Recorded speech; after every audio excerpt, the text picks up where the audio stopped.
మన భూసేకరణ కూడా ఎక్కువ ఉండదు.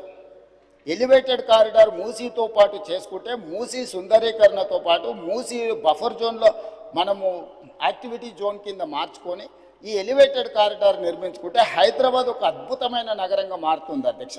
ఈరోజు మూసీలో ఫ్రెష్ వాటర్ని ఫ్లో చేయడానికి గోదావరి జలాలను 20 టీఎంసీలు హైదరాబాద్ నగరానికి తరలిస్తున్నాం. 17.5 టీఎంసీలు తాగునీటి కోసం, 2.5 టీఎంసీలు హిమాయత్ సాగర్, ఉస్మాన్ సాగర్లో పోసి మూసి మొత్తం ఆ నీళ్ళను ప్రవహిస్తే కింద నల్గొండలో వ్యవసాయానికి ఉపయోగపడే విధంగా ఒక ఫ్రెష్ వాటర్ని ఫ్లో చేస్తాను. మూసీలో ఉన్న కాలుష్యం ఈరోజు నగరంలో ఉండే అన్ని డ్రైనేజ్ వ్యవస్థలన్నీ అక్కడికి వస్తున్నాయి అధ్యక్ష. నగరంలో 783 స్క్వేర్ కిలోమీటర్లు టెరేన్ ఇట్లు ఉండడం వల్ల ఇక్కడ ఉండే డ్రైనేజ్ వ్యవస్థ కానీ, వర్షాలు కానీ, కాలుష్యం నీరు కానీ, పరిశ్రమల నీళ్లు కానీ మూసీలకే వచ్చి చేరుతున్నాయి అధ్యక్ష. ఈరోజు ఈ డ్రైనేజ్ వ్యవస్థను మొత్తం అరెస్ట్ చేసి సివరేజ్ ట్రీట్మెంట్ ప్లాంట్లు పెట్టి ఆ వాటర్ని ట్రీట్ చేసి ఆ వాటర్ని కూడా హైదరాబాదు నగరంలో కన్స్ట్రక్షన్ పరిశ్రమలకు వాడాలని, ఇండ్లు కట్టుకోవడానికి, నిర్మాణానికి వాడడానికి, పరిశ్రమల నీళ్లు వాడడానికి, డేటా సెంటర్స్కు నీళ్లు చాలా అవసరం అధ్యక్ష. ఈ గ్రే వాటర్ని డేటా సెంటర్స్కి ఇవ్వడానికి ఈరోజు ఒక బ్రహ్మాండమైన ప్రణాళికతో మనం ముందుకు వస్తున్నాం అధ్యక్ష. ఈ నగరాన్ని మొత్తం ఈరోజు కోర్ అర్బన్ రీజియన్లో పెరి అర్బన్ రీజియన్, ఈ పెరి అర్బన్ రీజియన్లో కూడా పరిశ్రమలు పెట్టడానికి అవసరమైన మ్యానుఫ్యాక్చరింగ్ జోన్ క్రియేట్ చేసినాం. అది 10,000 స్క్వేర్ కిలోమీటర్ల అధ్యక్ష. Outer ring road out side, regional ring road inside 10,000 square కిలోమీటర్ల ప్రాంతంలో పరిశ్రమలు పెట్టడానికి అవసరమైన ప్రణాళికలన్నీ సిద్ధం చేసి రేడియల్ రోడ్ చేసి భారత్ ఫ్యూచర్ సిటీ అని ఒక 30,000 ఎకరాలలో ఒక కొత్త నగరాన్ని నిర్మించాలని ఈరోజు ఒక బ్రహ్మాండమైన ప్రణాళికతోనే, ఒక కార్యాచరణతో మనం ముందుకు వస్తున్నాం అధ్యక్ష.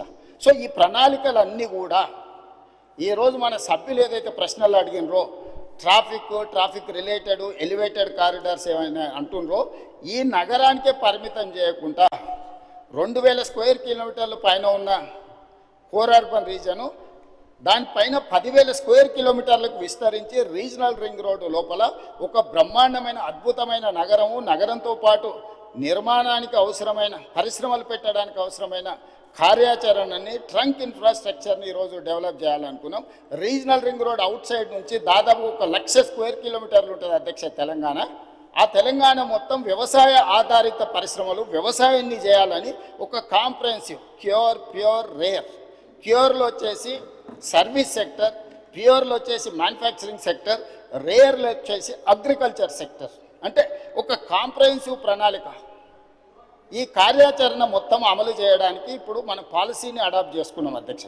ఈ పాలసీతో పాటు tourism policy, sports policy, industrial policy, energy policy, వీటన్నిటిని కూడా ఒక పాలసీస్ తీసుకొచ్చినాం అధ్యక్ష. పాలసీ లేకుండా పనిచేస్తే గతంలో జరిగినట్టు నచ్చితే నజరానా, నచ్చకపోతే జుర్మానా అనే విధానాన్ని ఈరోజు నియంత్రించాలని ప్రభుత్వము పారదర్శకంగా ఎవరైనా ఉండని ఈ పారామీటర్స్కు లోబడి అప్లికేషన్ పెట్టుకుంటే ఆన్లైన్ క్లియర్ చేసినట్టు ఈరోజు ఒక పారదర్శకమైన పరిపాలన. ఇప్పుడు గుడ్ గవర్నెన్స్ కాదు అధ్యక్ష, స్మార్ట్ గవర్నెన్స్కు మనం ఎదగాల్సిన అవసరం ఉంది. సిటిజన్ చార్ట్ పెట్టుకొని ప్రజలు ఏమడిగిన సేవలు వాళ్ళ ఇంటికి కంప్యూటర్లో ఆన్లైన్లో వాళ్ళకి ఇచ్చే ఒక వ్యవస్థను అభివృద్ధి చేస్తున్నాం అధ్యక్ష. ఈరోజు వెహికల్స్ రిజిస్ట్రేషన్ డైరెక్ట్ షోరూంలోనే మీరు రిజిస్ట్రేషన్ చేసుకోవచ్చు, ఆన్లైన్లోనే మీ డ్రైవింగ్ లైసెన్స్ రెన్యువల్ చేసుకోవచ్చు.